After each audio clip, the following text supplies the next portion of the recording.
If you want to create a Grand Prix championship in F1 25, all you need to do is go to F1 World, and then over here go to Play. And here you should be able to find Grand Prix. We can also create a multiplayer Grand Prix if you want to, but for now let's stick with the solo one. And over here, in my case, I'm just gonna delete this one.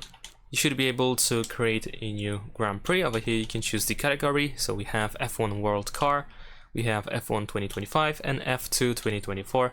So in my case, I'm gonna choose F1 2025. And now we have the option to choose tracks that we will race on. And you can just pick by going left and right, of course. If you select anything, then if you go down, if you choose the arrow down on your D-pad or on your keyboard, you should be able to select the next track. So essentially you can just keep going in order to create every race that we have available here, and then once you are done you should be able to simply advance. If you want to change the track, then of course you can still do that. You can delete a track if you don't want something by pressing Y on Xbox, triangle on PlayStation, or F2 on a keyboard. So let's get rid of these reverse tracks here. And once you are ready to go, we can just simply advance. And there we go. Of course, now we can choose our team. We can also turn on or off the equal performance option, which is available in the top right corner.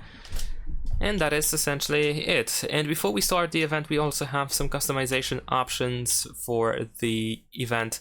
More precisely, we can adjust, for example, the weather and time of the day. We also have simulation settings, rules and flags, and of course weekend structure, which can be quite important for some of you, where we can set up the weekend structure to be standard. On the right side we can see how it looks like, what are the differences between the standard, authentic, and sprint and race.